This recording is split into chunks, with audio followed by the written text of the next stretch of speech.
बोलो विष्णु भगवान की जय। एकादशी माता की जय। राधे राधे मेरे प्यारे भाइयों बहनों माताओं व बंधुओं।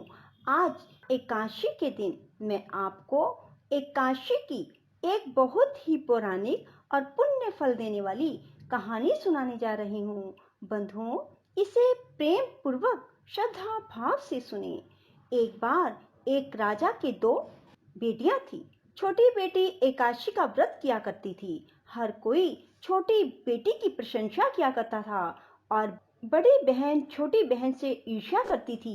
एक बार पड़ोसी राजा का बेटा बड़ी बेटी को देखने आया, लेकिन उसे बड़ी बेटी की जगह छोटी बेटी पसंद आ गई। राजा की छोटी बेटी अब बड़ी बहन छोटी बहन से और भी चिढ़ने लगती है। वह छोटी बहन को मारने के नए नए तरीके अपनाती रहती है। एक बार वह लड्डू में जहर मिलाकर उसे खिलाने की कोशिश करती है और एक बार वह मटके में जहरीला सांप रखकर छोटी बहन के कमरे में रख देती है। एक बार छोटी बहन को पनघट पर पानी भरने के लिए ले जाती है और धोखे से कुएं में धक्का दे देती है, पर हर बार ग्यारस माता उसे बचा लेती है, क्योंकि वह ग्यारस माता के व्रत किया करती थी। बड़ी बहन बहुत परेशान हो गई कि यह तो किसी भी तरह नहीं मरती।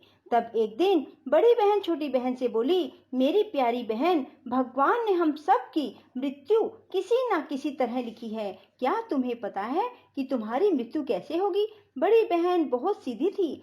छोटी बहन बहुत सीधी थी। वह बोली, मेरी मृत्यु मेरे पालतू तोते व तोते के गले में जो हार है उसमें अटकी हुई है। यदि कोई मेरे तोते को मारकर उस हार को लेकर पहन ले तो मैं मूर्छित हो जाऊंगी, और फिर उस हार को उतार कर कहीं रख दे तो मैं जीवित हो जाऊंगी। उस रात छोटी बहन अपने पिता के पास गई और बोली, पिताजी, मुझे शक है, यदि मैं मर जाऊं तो आप मुझे जलाना नहीं, आप मुझे हमारे पुराने महल के कुएं के पास झोपड़ी बनाकर खाट पर सुला देना। राजा बोले, बेटी, तुम ऐसा क्यों बोल रही हो? 2-3 दिन बाद तो तुम्हारी शादी है।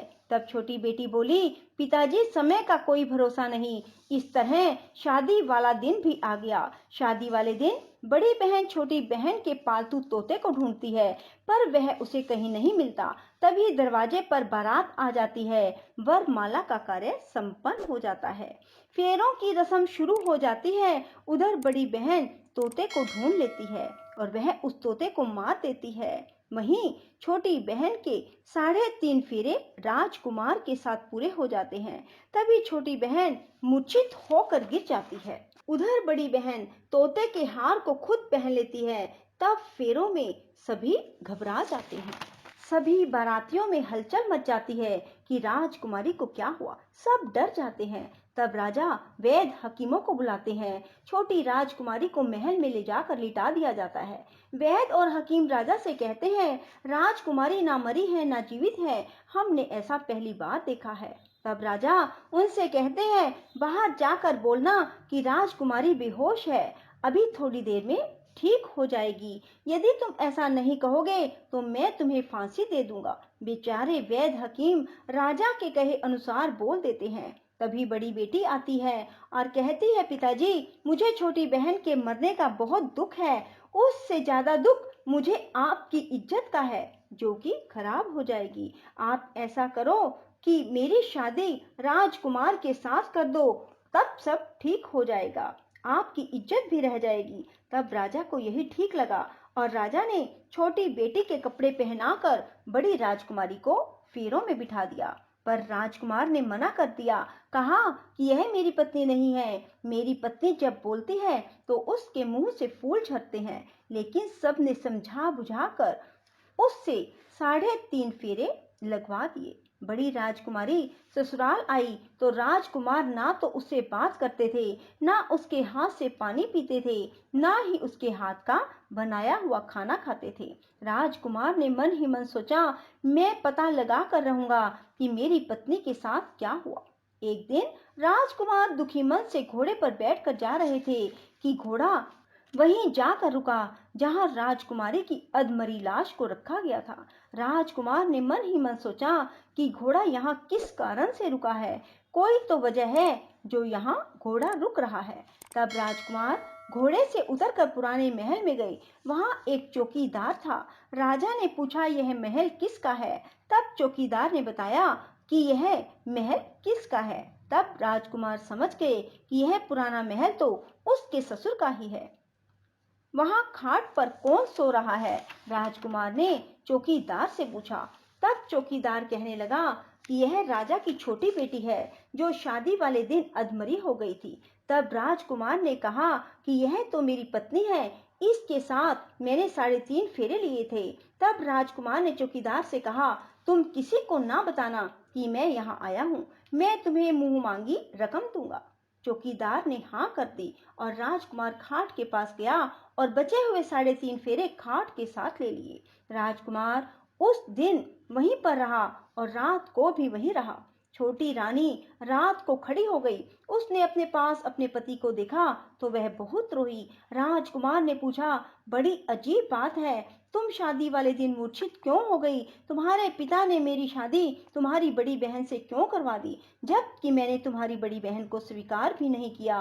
तब तुम मुझे पूरी बात बताओ।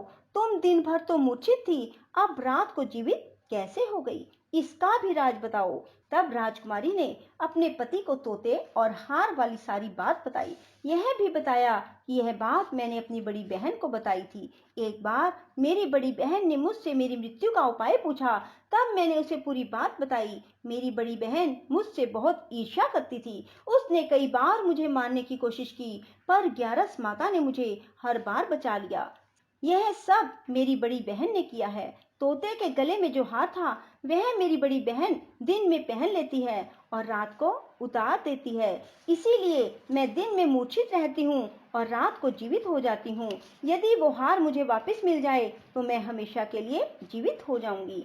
कोई बहन भी ऐसा कर सकती है? अब राजकुमार छोटी राजकुमारी के साथ वहीं दिन बिताने लगे। बड़ी रानी ने दासियों को भेजकर पता लगाना चाहा कि आजकल राजकुमार दिन रात कहाँ रहते हैं, पर उसे कोई खबर ना लगी। उधर छोटी रानी गर्भ से हो गई। एक दिन छोटी रानी ने राजकुमार से कहा, मुझे चाहे बेटा हो या बेटी, रात में ही हो, दिन में तो मैं मूर्छित रहती हूँ। पर एक दिन राजकुमार को किसी काम से बाहर जाना पड़ा और तभी राजकुमारी प्रसव से हो गई। तब उसने ग्यारस माता को याद किया। तब ग्यारस माता स्वयं आकर उसका प्रसव करवाती है। उसके सुंदर पुत्र पैदा होता है। तभी वहां राजकुमार आ जाते हैं। उसने भी ग्यारस माता के दर्शन किए। ग्यारस माता बोली, ये मेरी परम भगत है, और बोली, जब तुम्हारा बेटा 5 वर्ष का हो जाए तब तुम इसे अपनी पत्नी का हार लाकर पहना देना। देखते ही देखते कुंवर 5 वर्ष का हो गया। बेटा युवराज 5 वर्ष का हो गया। तब राजकुमार अपने बच्चे से कहते हैं कि बेटा युवराज, तुम यहीं रहना, माँ की खाट के पास, मैं शहर से काम निपटा कर आता हूँ।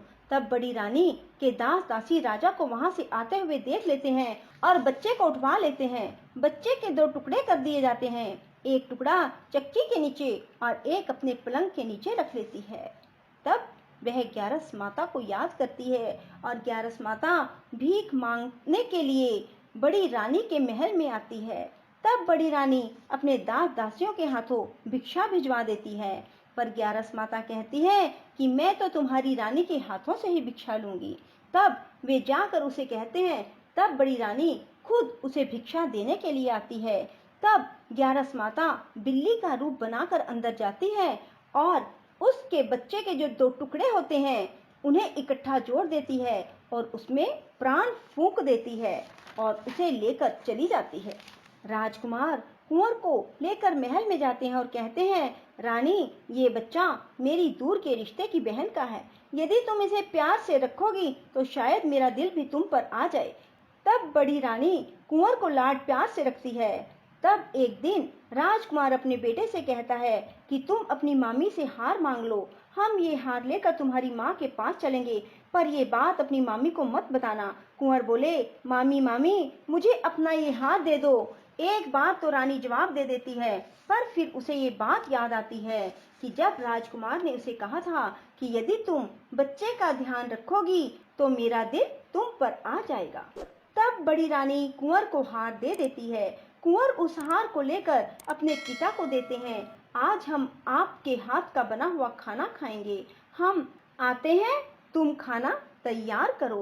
बड़ी रानी बहुत खुश हो जाती है कि आज मेरे पति मुझसे खुश हैं। तब राजकुमार छोटी रानी के पास जाते हैं। बड़ी रानी उधर बहुत खुश होती है। तब राजकुमार छोटी रानी को वो हार पहना देते हैं और छोटी रानी जीवित हो जाती है और महल में छोटी रानी और बच्चे को लेकर आते हैं और बड़ी रानी को अपने ससुर के यहाँ छोड़ने के लिए चले जाते हैं और उन्हें सारी बात बताते हैं। उसके ससुर भी इस बात में शर्मिंदगी महसूस करते हैं और कहते हैं, ये मेरी परवरिश में ही कुछ ना कुछ कमी रही होगी। और ग्यारस माता की कृपा से छोटी रानी के भाग जाग जाते हैं। हे ग्यारस माता, जैसे आप छोटी बेटी पर प्रसन्न हुई वैसे सब पर होना। कहते सुनते हुंकारा भरते सब पर अपनी कृपा बरसाए रखना। बोलो ग्यारस माता की जय। राधे राधे। जय श्री कृष्णा। बंधुओं, यदि आपको हमारी वीडियो पसंद आए तो इसे लाइक करें और शेयर भी जरूर करें। साथ ही हमारे चैनल को सब्सक्राइब करना ना भूलें।